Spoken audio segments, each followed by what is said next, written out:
I'm the athletic trainer for Concord High School, and today I'll be covering information about concussions, specifically for student athletes and parents. When we're talking about concussions, we mean a mild traumatic brain injury that interferes with the normal functioning of the brain. This can be caused by a force that is transmitted to the brain, either from direct contact to the head or from a blow that hits somewhere else in the body where the force is transmitted up to the brain. Some risk factors of a concussion are previous history of a concussion, participation in collision team sports, being an adolescent, being a female, and having a history of migraines. There's a really wide range of signs and symptoms that are associated with concussion, and each individual may experience a different number of these concussions and different severity of each signs and symptoms.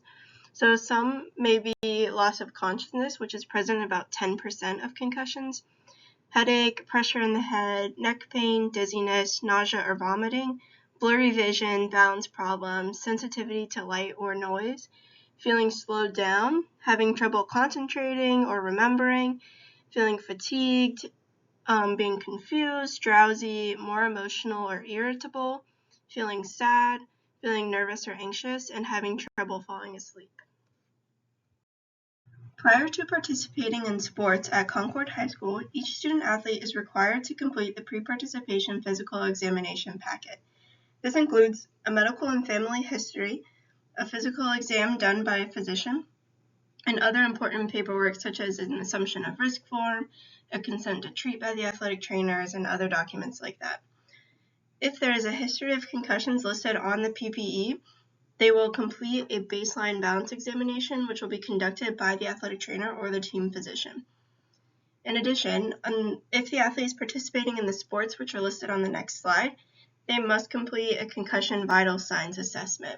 This is a computer-based free exam that will collect baseline values of neurocognitive aspects.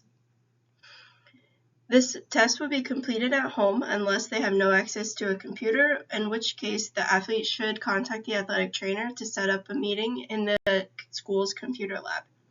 This must be completed before the start of your sports preseason.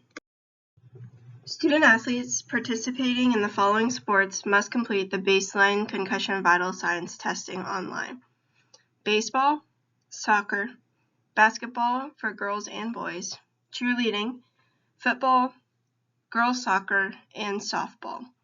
The instructions for completing this test are listed on the slide below and are also attached as a separate handout on the website. So, student athletes, what should you do if you think you have a concussion or if you think one of your teammates has a concussion? You should tell your athletic trainer.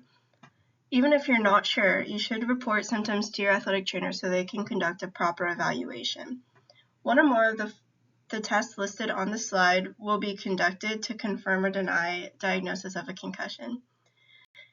After 72 hours, the AT will reevaluate the student athlete and create the proper treatment plan. When caring for an athlete who has been diagnosed with a concussion, it is okay to take acetaminophen or Tylenol for headaches, eat a healthy diet, drink plenty of water, use an ice pack on the head or neck as needed if they're experiencing pain, rest and sleep as much as they want, and gradually return to normal daily activities as symptom severity begins to decrease. There is no need to check the athlete's eyes with a flashlight, wake the student up every hour, or have them stay in bed for a prolonged period of time. Additionally, do not allow the athlete to participate in activities that increase their symptoms, such as watching TV, having a lot of screen time, reading, or listening to loud music. Do not leave the student athlete alone without a responsible adult present. Do not take anti-inflammatory medications like aspirin or Advil. Do not drink excessive amount of caffeine or other stimulants. Do not drink alcohol. And do not drive until medically cleared by the physician. Additionally, you should watch out for the following signs and symptoms and immediately take the student athlete to the emergency room if they do occur.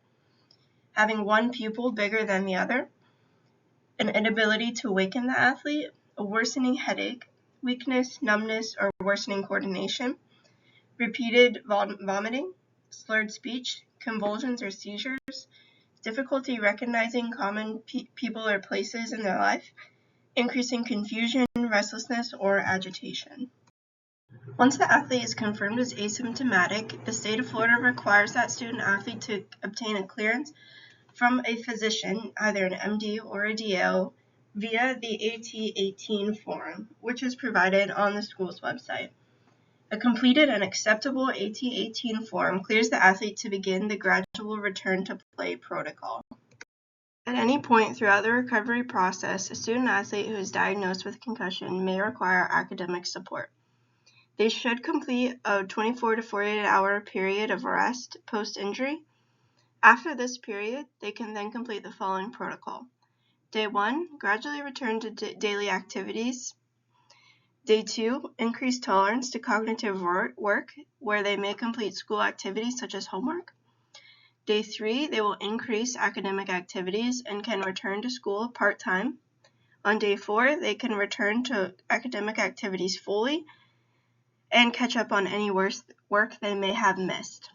If the student athlete experiences more than a mild and brief exacerbation of their symptoms, they should slow their progression through this protocol. Mild exacerbation means less than or equal to 2-point increase in any symptom during the activity compared to the pre-activity value, where 0 equals no symptoms at all and 10 equals the worst symptoms possible. A brief exacerbation means the symptoms are present for less than 1 hour. If at any point the student athlete experiences more than a mild and brief exacerbation of symptoms, or their scores on the CVS test decline, the athletic trainer should notify the team physician and reevaluate the student athlete's cognitive activity. After receiving clearance from a qualified physician, that is one who is trained in the diagnosis and management of concussions, the student athlete will complete the following return to sports protocol under the athletic trainer's supervision.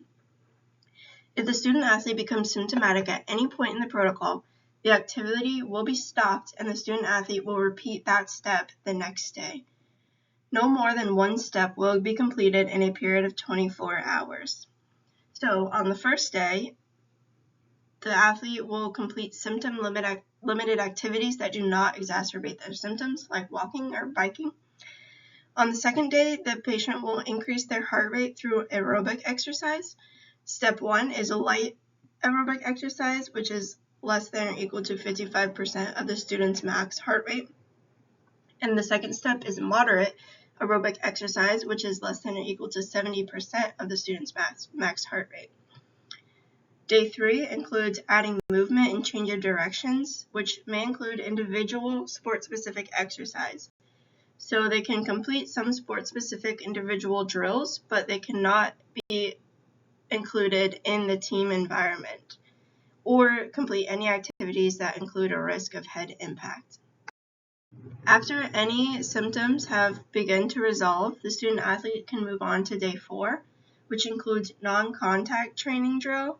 So the athlete is able to exercise at high intensity and have more challenging training drills, which may include a team environment. On day 5, the student can participate in a full contact practice to restore their confidence and assess their functional skills within the sport. And on day 6, the athlete can conduct a full return to sport and participate in any competitions. If you have any questions about concussions in general, the baseline testing, or about Concord High School's concussion policies and procedures, please contact the Concord High School athletic trainer or your head coach to get in contact with the AT. Additionally, if you would like to read more information about concussions and the management of concussions, you can use the 3 links provided or scan the QR codes to access 3 very good articles explaining concussions.